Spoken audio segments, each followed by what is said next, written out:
नमस्कार, the deep dive में आपका स्वागत है। आज हम 2 नवंबर 2025 के महत्वपूर्ण करंट अफेयर्स पर गहराई से नजर डालेंगे, विशेष रूप से यूपीएससी की तैयारी करने वाले साथियों के लिए। ये इस तारीख का पहला भाग है। नमस्कार। हमारे नियमित श्रोताओं को पता है कि हम यहाँ खबरों की सतह तक ही नहीं रहते, बल्कि उनके पीछे के मायने और ज़रूरी विश्लेषण आप तक पहुँचाते हैं। हो सकता है आज चर्चा किए जाने वाले कुछ विषयों पर हमने पहले भी संकेत दिए हों, तो इसे एक रिवीजन के तौर पर भी देख सकते हैं। हाँ, बिल्कुल, उससे संदर्भ समझने में मदद मिलती है। तो आज के एजेंडे में काफ़ी कुछ है। इंडियन इंस्टीट्यूट ऑफ पैकेजिंग यानी आईआईपी की नई पहल, अयनी एयरबेस से भारत की वापसी के रणनीतिक पहलू, फास्टैग और नो योर व्हीकल वाला मुद्दा भी है। हाँ, और पार्टी ऑटोनॉमी के सिद्धांत पर सुप्रीम कोर्ट की ताज़ा टिप्पणी, स्वदेशी उत्पादों को बढ़ावा देने वाला आभार कलेक्शन, राष्ट्रीय समुद्री मत्स्य जनगणना 2025 की शुरुआत भी। जी, कुनमिंग जैव विविधता कोष से जुड़ी फंडिंग, कुनार नदी पर प्रस्तावित बांध और उसका भू राजनीतिक महत्व, केंद्रीय गृह मंत्री दक्षता पदक की घोषणा और अंत में नौरादेही वन्यजीव अभयारण्य में चीतों के पुनर्वास की योजना। काफी महत्वपूर्ण विषय हैं आज। तो चलिए इन सभी खबरों के विभिन्न पहलुओं को समझने की कोशिश करते हैं। शुरुआत करते हैं इंडियन इंस्टीट्यूट ऑफ पैकेजिंग से, आईआईपी। हाल ही में इसने बैंगलोर में अपना नया केंद्र खोला है। जी, ये इनका छठा केंद्र हुआ अब।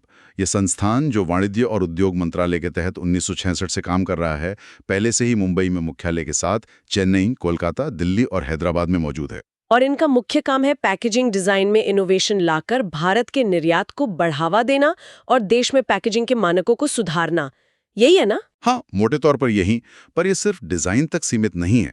यह संस्थान पैकेजिंग सामग्री और तैयार पैकेजों की टेस्टिंग और सर्टिफिकेशन भी करता है, कंसल्टेंसी सेवाएं देता है और रिसर्च एंड डेवलपमेंट यानी अनुसंधान और विकास में भी सक्रिय है। अच्छा। और एक महत्वपूर्ण बात यह भी है कि ये कारीगरों, बुनकरों और निर्यातकों जैसे छोटे उद्यमों को ट्रेनिंग भी देता है। सोचिए, एपीडिया या मसाला बोर्ड जैसी संस्थाओं के साथ मिलकर काम करने से मतलब कृषि और मसाला निर्यात की पैकेजिंग कितनी बेहतर हो सकती है। हाँ, ये तो बहुत जरूरी पहलू है। और इसके अंतर्राष्ट्रीय कनेक्शंस भी काफी प्रभावशाली लगते हैं। एशियन पैकेजिंग फेडरेशन का संस्थापक सदस्य होना, जी हाँ, अमेरिका और ब्रिटेन के प्रतिष्ठित पैकेजिंग संस्थानों जैसे आईओपीपी, आईओपी, टैपी का सदस्य होना, ये दिखाता है कि ये वैश्विक मानकों से जुड़ा हुआ है। साथ ही इंडिया पैक प्रदर्शनी और इंडिया स्टारा प्रतियोगिता का आयोजन भी तो यही करता है। बिल्कुल। तो कुल मिलाकर ये निर्यात बढ़ाने में एक अहम भूमिका निभा रहा है। बिल्कुल। यहाँ एक गहरी बात यह है कि आईआईपी का काम सीधे तौर पर मेक इन इंडिया और भारत के निर्यात महत्वाकांक्षाओं से जुड़ा है। बेहतर पैकेजिंग न केवल उत्पाद को सुरक्षित रखती है, बल्कि अंतर्राष्ट्रीय बाजार में उसकी वैल्यू भी बढ़ाती है। लेकिन एक सवाल यहाँ ये भी उठता है कि क्या इसका फोकस सिर्फ निर्यात पर है या घरेलू बाजार के लिए भी पैकेजिंग मानकों को सुधारने पर उतना ही ध्यान दिया जा रहा है। ये सोचने वाली बात है, क्योंकि भारत का अपना घरेलू बाजार भी बहुत बड़ा है। खैर, आगे बढ़ते हैं। अब जरा अंतर्राष्ट्रीय पटल पर चलते हैं। ताजिकिस्तान में स्थित अयानी एयरबेस। खबर है कि भारत ने वहां लगभग 2 दशक तक संचालन में मदद करने के बाद अपना ऑपरेशन समाप्त कर दिया है। ये भारत का पहला विदेशी सैन्य अड्डा था, है ना? हाँ, तकनीकी रूप से देखें तो ये पहला पूर्ण विकसित विदेशी बेस था जिसे भारत सक्रिय रूप से ऑपरेट कर रहा था। 2002 के आसपास भारत ने इसे विकसित करना शुरू किया था। दुशांबे के पास है ये। और काफी निवेश भी किया था भारत ने। जी हाँ, करीब $100 मिलियन का निवेश किया था। रनवे लंबा किया, हैंगर बनाए, एयर ट्रैफिक कंट्रोल सिस्टम सुधारा। कुछ रिपोर्ट्स के मुताबिक Su-30 MKI लड़ाकू विमान और हेलीकॉप्टर भी वहां कुछ समय के लिए तैनात किए गए थे। 2022 में जब तैनाती का द्विपक्षीय समझौता खत्म हुआ तो भारत ने वहां से हटने का फैसला किया। इसका रणनीतिक महत्व क्या था? मतलब क्यों भारत ने इतना निवेश किया वहां? इसका महत्व बहुआयामी था। देखिए, 2001 से पहले ये तालिबान विरोधी उत्तरी गठबंधन से संपर्क का एक जरिया था। बाद में यह अफगानिस्तान में मानवीय सहायता पहुंचाने और पुनर्निर्माण कार्यों में मदद के लिए एक महत्वपूर्ण लॉजिस्टिकल हब बन गया। इन लोकेशन की वजह से? बिल्कुल। इसकी लोकेशन देखिए, अफगानिस्तान के वाखान कॉरिडोर से सिर्फ 20 किलोमीटर दूर, जो पाक अधिकृत कश्मीर से सटा है। इससे भारत को मध्य एशिया में एक रणनीतिक बढ़त मिलती थी, जहां रूस और चीन का प्रभाव परंपरागत रूप से ज्यादा रहा है। और हाँ, 2021 में काबुल पर तालिबान के कब्जे के बाद भारतीयों को निकालने में भी इसकी भूमिका थी। तो अब भारत का वहां से हटना, इसके क्या मायने निकाले जाए? क्या ये भारत की मध्य एशिया नीति में कोई बदलाव है या कोई और वजह? देखिए, ये कई चीजों का संकेत हो सकता है। एक तो मध्य एशिया की भू राजनीति बदल रही है। शायद भारत अब अपनी ऊर्जा और संसाधन कहीं और केंद्रित करना चाहता हो। दूसरे, ताजिकिस्तान पर भी शायद रूस या चीन का दबाव हो सकता है। अच्छा। तीसरे, शायद भारत अब सीधे सैन्य उपस्थिति के बजाय दूसरे तरीकों जैसे कूटनीति या आर्थिक सहयोग से मध्य एशिया में अपनी भूमिका देख रहा है। लेकिन ये सवाल जरूर उठता है कि भविष्य में इस क्षेत्र में त्वरित रणनीतिक पहुंच के लिए भारत के पास क्या विकल्प होंगे। ये एक बड़ा रणनीतिक पुनर्मूल्यांकन कहा जा सकता है। दिलचस्प विश्लेषण। अब आते हैं घरेलू मोर्चे पर, और एक ऐसी चीज पर जो हम सबकी रोजमर्रा की जिंदगी से जुड़ी है, फास्टैग। भारतीय राष्ट्रीय हाईवे प्राधिकरण NHAI ने फास्टैग उपयोगकर्ताओं के लिए नो योर व्हीकल यानी KYV प्रक्रिया को सरल बनाया है। ये KYV क्या है असल में? KYC, जैसा कि नाम से पता चलता है, ये सुनिश्चित करने की प्रक्रिया है कि आपका फास्टैग उसी गाड़ी से जुड़ा है जिसके लिए वो जारी किया गया है। इसके तहत उपयोगकर्ताओं को अपनी गाड़ी की तस्वीरें और रजिस्ट्रेशन सर्टिफिकेट मतलब RC की जानकारी देनी होती है। अच्छा, ये कब शुरू हुआ था? इसे 2024 में ही लाया गया था ताकि फास्टैग सिस्टम में होने वाली गड़बड़ियों जैसे एक ही टैग का कई गाड़ियों पर इस्तेमाल को रोका जा सके और एक वाहन एक फास्टैग नियम को सख्ती से लागू किया जा सके। ये प्रक्रिया हर 3 साल में करनी होती है। ये NHAI की पहल है जिससे NPCI ने अधिसूचित किया है। तो अब इसे सरल बनाने का क्या मतलब है? प्रक्रिया में क्या बदलाव हुआ है? क्या कहीं इससे एक वाहन एक फास्टैग का लक्ष्य कमजोर तो नहीं पड़ेगा? नहीं, देखिए, सरलीकरण का मतलब शायद प्रक्रिया को कम बोझिल बनाना है ताकि आम उपयोगकर्ता इसे आसानी से पूरा कर सके।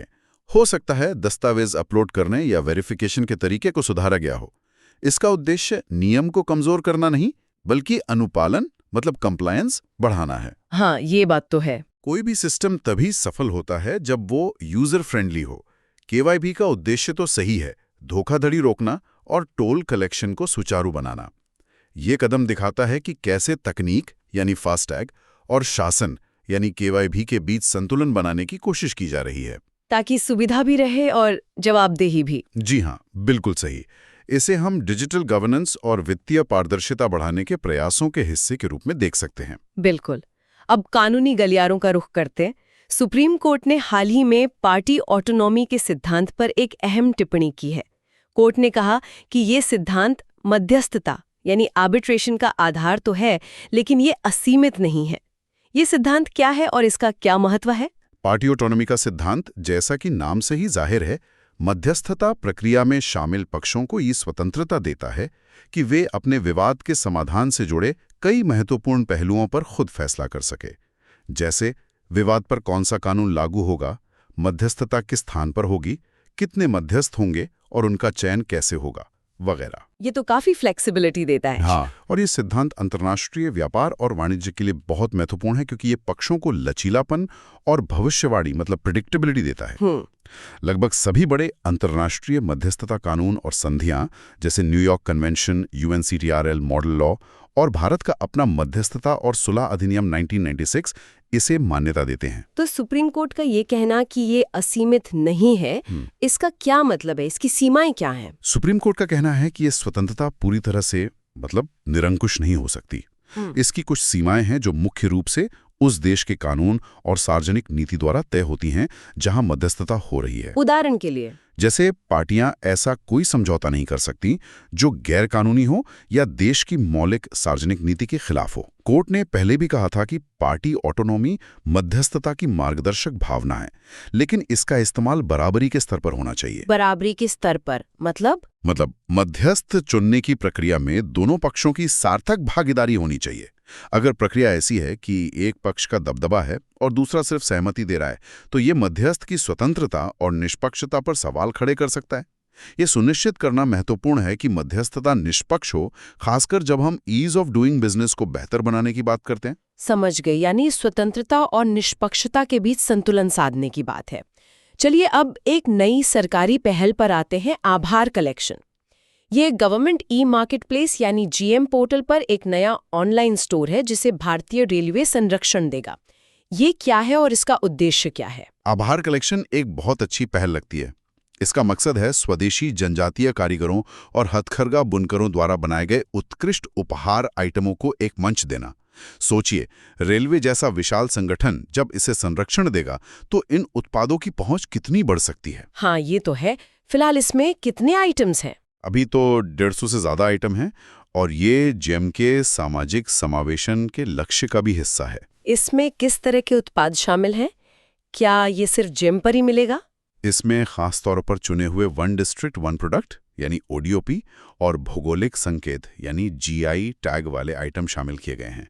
ये उत्पाद central cottage industries emporium KVIC और विभिन्न केंद्रीय और राज्य हस्तशिल्प और हथकरघा एम्पोरियम से लिए गए हैं। और हाँ, ये जेम पोर्टल पर एक विशेष स्टोर के रूप में उपलब्ध होगा। अच्छा। इस पहल की खूबी यह है कि इसमें कई सरकारी योजनाएं साथ आ रही हैं। जेम, ओडीओपी, जीआई टैग और सबसे महत्वपूर्ण आदिवासी और कारीगर समुदायों का आर्थिक सशक्तिकरण। ये वोकल फॉर लोकल का एक ठोस उदाहरण है। लेकिन चुनौती ये होगी कि क्या ये सिर्फ एक प्रतीकात्मक कदम रहेगा या सच में इन कारीगरों के लिए स्थायी बाजार बना पाएगा? हाँ, ये एक अहम सवाल है। गुणवत्ता नियंत्रण और लॉजिस्टिक्स भी अहम होंगे, खासतौर पर जब रेलवे जैसा बड़ा खरीदार जुड़ा हो। कार्यान्वयन ही कुंजी है। सही कहा, कार्यान्वयन महत्वपूर्ण होगा। अब चलते हैं समुद्री तटों की ओर। केंद्रीय मत्स्य पालन राज्य मंत्री ने 5वीं राष्ट्रीय समुद्री मत्स्य जनगणना MFIC 2025 का शुभारंभ किया है। ये क्या है और क्यों महत्वपूर्ण है? ये एक बहुत बड़ी कवायद है जो भारत के पूरे समुद्री तट पर की जाएगी। इसे पूरी तरह से केंद्र सरकार का मत्स्य विभाग फंड कर रहा है। नोडल एजेंसी है ICAR CMFRI और ऑपरेशनल पार्टनर हैं FSI। इसमें सभी 13 तटीय राज्य और केंद्र शासित प्रदेश शामिल होंगे। और डेटा कलेक्शन कितने दिन चलेगा? मुख्य डेटा कलेक्शन करीब 45 दिनों तक चलेगा, जिसके लिए CMFRI ने खास बहुभाषी मोबाइल ऐप भी विकसित किए हैं। व्यास नैव, व्यास भारत, व्यास सूत्रा जैसे नाम हैं उनके। पिछली जनगणनाओं के मुकाबले इसमें क्या नया है? सिर्फ मछुआरों की गिनती होगी या कुछ और भी? यही इस बार की सबसे खास बात है। ये सिर्फ गिनती नहीं है। पहली बार इसमें मछुआरा परिवारों की कुल आय, उनके पास अपना घर है या नहीं, उन पर कितना कर्जा है और कर्जा कहाँ से लिया है, जैसे महत्वपूर्ण सामाजिक आर्थिक संकेतकों पर विस्तृत जानकारी जुटाई जाएगी। ओहो, ये तो काफी डिटेल में जा रहे हैं। हाँ, और इसमें भेद्यता यानी वल्नरेबिलिटी पर भी खास ध्यान है। क्या उनका बीमा है? क्या परिवार में कोई बड़ी हानि या विकलांगता हुई है? कोविड-19 का उन पर क्या असर पड़ा? और सबसे महत्वपूर्ण, उन्हें PMMSY या PMMKSSY जैसी सरकारी योजनाओं का कितना लाभ मिला है? और FFPOs और SHGs का भी जिक्र था? जी हाँ, मछली किसान उत्पादक संगठनों और स्वयं सहायता समूहों पर भी अलग से जानकारी जुटाई जाएगी। वाह, ये तो बहुत डिटेल डेटा लगता है। इसका क्या उपयोग होगा?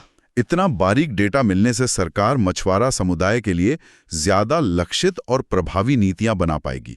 कल्याणकारी योजनाओं को बेहतर तरीके से डिजाइन और लागू किया जा सकेगा। ये समझने में मदद मिलेगी कि कौन से इलाके या समूह ज्यादा पिछड़े हुए हैं। और नीली अर्थव्यवस्था के लिए भी जरूरी होगा।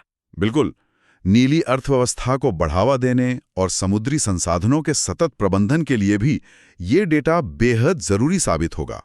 लेकिन चुनौती फिर वही होगी, इस विशाल डेटा का सही समय पर विश्लेषण करके उसे नीति निर्माण में इस्तेमाल करना। बिल्कुल, डेटा कलेक्शन पहला कदम है, उसका प्रभावी उपयोग असली चुनौती।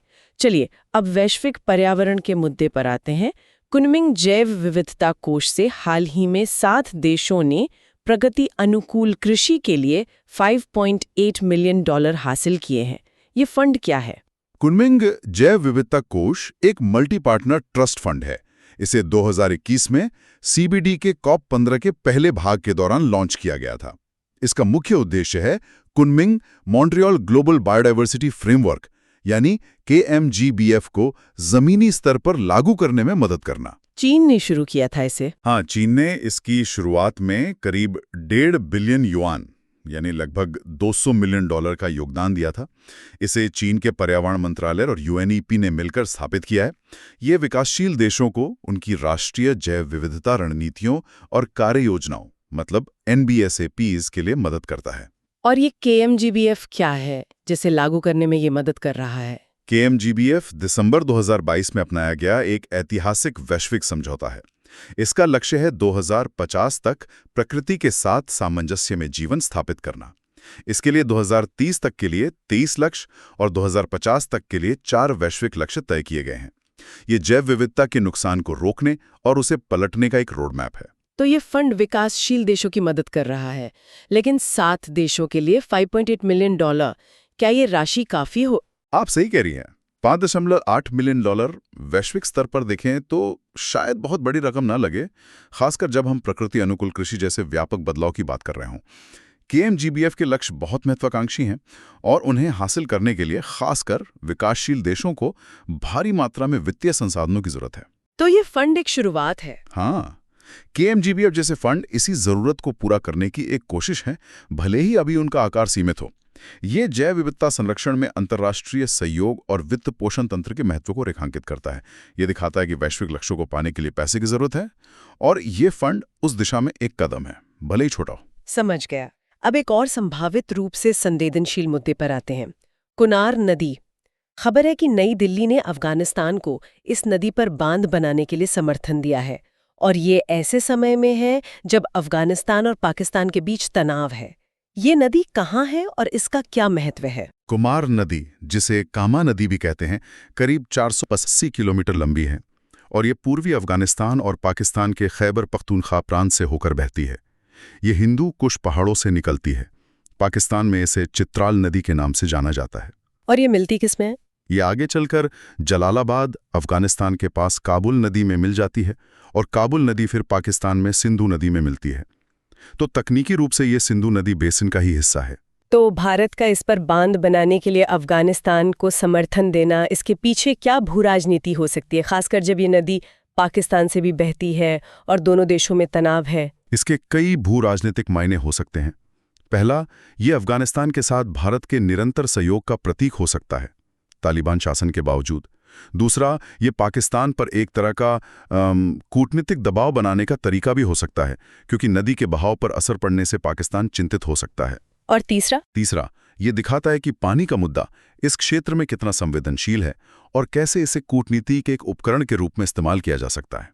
हालांकि कुनार नदी सीधे तौर पर सिंधु जल संधि के दायरे में नहीं आती, लेकिन सिंधु बेसिन का हिस्सा होने के नाते इस पर कोई भी बड़ा प्रोजेक्ट क्षेत्रीय जल राजनीति को प्रभावित कर सकता है। ये एक जटिल कदम हो सकता है। वाकई पानी पर राजनीति हमेशा से पेचीदा रही है। अब बात करते हैं राष्ट्रीय स्तर पर दिए जाने वाले एक सम्मान की, केंद्रीय गृह मंत्री दक्षता पदक। हाल ही में 2025 के लिए ये पदक दिए गए हैं। ये कब शुरू हुआ और क्यों दिया जाता है? ये पदक अपेक्षाकृत नया है। इसे गृह मंत्रालय ने 2024 में ही स्थापित किया था। इसका मुख्य उद्देश्य पुलिस और सुरक्षा बलों के अधिकारियों और कर्मियों के पेशेवर मानकों को बढ़ावा देना और उनका मनोबल बढ़ाना है। ये 4 विशिष्ट क्षेत्रों में असाधारण काम के लिए दिया जाता है: स्पेशल ऑपरेशन, जांच, इंटेलिजेंस और फॉरेंसिक साइंस। अच्छा, तो मतलब ये पहले के अवार्ड्स को मिलाकर एक बना दिया है? हाँ, दिलचस्प बात यही है कि इसे गृह मंत्रालय द्वारा पहले दिए जा रहे 4 मौजूदा पुरस्कारों को मिलाकर बनाया गया है। शायद इसका उद्देश्य पुरस्कारों को सुव्यवस्थित करना और इस एक पदक की प्रतिष्ठा को बढ़ाना हो। ये किन किन लोगों को मिल सकता है? ये विभिन्न पुलिस बलों, सुरक्षा संगठनों, राज्यों और केंद्र शासित प्रदेशों के खुफिया विंग, CPOs, CAPFs और केंद्रीय व राज्य फोरेंसिक विज्ञान प्रयोगशालाओं के सदस्यों को दिया जा सकता है। और इसकी घोषणा हर साल 31 अक्टूबर को सरदार वल्लभ भाई पटेल की जयंती पर की जाती है। इसे सरदार पटेल की जयंती से जोड़ना भी प्रतीकात्मक है। लेकिन क्या सिर्फ पुरस्कारों को मिलाने से उत्कृष्टता बढ़ती है या मूल्यांकन की प्रक्रिया ज्यादा महत्वपूर्ण है? आपका सवाल जायज है। पुरस्कार अपने आप में मनोबल बढ़ा सकते हैं, लेकिन असली प्रभाव तब होता है जब चयन प्रक्रिया पारदर्शी, निष्पक्ष और योग्यता पर आधारित हो। उत्कृष्टता को सही मायने में पहचानने और पुरस्कृत करने से ही दूसरों को प्रेरणा मिलती है। इसे सरदार पटेल की जयंती से जोड़ना निश्चित रूप से राष्ट्रीय एकता और मजबूत आंतरिक सुरक्षा के महत्व को रेखांकित करता है। सही। और आज की हमारी अंतिम चर्चा है मध्य प्रदेश के नौरादेही वन्यजीव अभयारण्य पर। मुख्यमंत्री ने कहा है कि यह राज्य में चीतों का तीसरा घर बनेगा। इस अभयारण्य के बारे में कुछ बताएं। नौरादेही मध्य प्रदेश का सबसे बड़ा वन्यजीव अभयारण्य है, जिसे 1975 में अधिसूचित किया गया था। ये सागर, दमोह और नरसिंहपुर जिलों में फैला हुआ है और विंध्य पर्वत श्रृंखला के ऊपरी हिस्से में एक पठार पर स्थित है। इसकी लोकेशन की क्या खासियत है? इसकी लोकेशन बहुत महत्वपूर्ण है। ये पन्ना टाइगर रिजर्व और सतपुड़ा टाइगर रिजर्व के बीच एक महत्वपूर्ण वन्यजीव गलियारे का काम करता है। इतना ही नहीं, रानी दुर्गावती वन्यजीव अभयारण्य के जरिए ये अप्रत्यक्ष रूप से बांधवगढ़ टाइगर रिजर्व से भी जुड़ता है। और यहाँ का पर्यावरण कैसा है? क्या ये चीतों के लिए उपयुक्त है? ये दक्कन प्रायद्वीप जैव भौगोलिक क्षेत्र में आता है और खास बात यह है कि ये गंगा और नर्मदा दोनों नदी घाटियों का हिस्सा है। यहाँ मुख्य रूप से उष्णकटिबंधीय शुष्क पर्णपाती वन पाए जाते हैं। सागौन, साजा, तेंदू, आंवला जैसे पेड़ हैं। कोपरा, बामनेर और बेयरमा नदियां यहाँ से बहती हैं।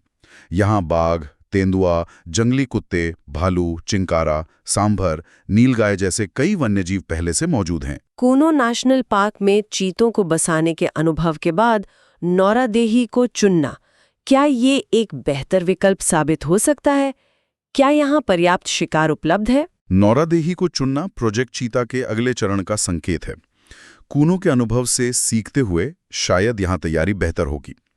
नौरादेही का विशाल आकार और इसका दूसरे संरक्षित क्षेत्रों से जुड़ा होना इसके पक्ष में जाता है। हालांकि किसी भी पुनर्वास कार्यक्रम की सफलता कई कारकों पर निर्भर करती है। शिकार का घनत्व, मानव बस्तियों से दूरी, स्थानीय समुदायों का सहयोग। हाँ, और बीमारियों का खतरा भी। बिल्कुल। नौरादेही में भी चुनौतियां होंगी, जैसे शिकार आधार को और मजबूत करना और मानव वन्यजीव संघर्ष को रोकना। गलियारे के रूप में इसका महत्व बाघों के लिए तो है ही, अब चीतों के आने से इस लैंडस्केप का संरक्षण और भी महत्वपूर्ण हो जाएगा। ये एक महत्वाकांक्षी कदम है। तो ये थी आज की हमारी विस्तृत चर्चा, जिसमें हमने पैकेजिंग उद्योग से लेकर मध्य एशिया की भू राजनीति, फास्टैग से लेकर पार्टी ऑटोनॉमी, कारीगरों के बाजार से लेकर मछुआरों की जनगणना, काफी कुछ कवर किया। हाँ, वैश्विक जैव विविधता फंड से लेकर क्षेत्रीय जल विवाद, राष्ट्रीय पुरस्कारों से लेकर वन्यजीव संरक्षण तक कई अहम मुद्दों पर बात हुई।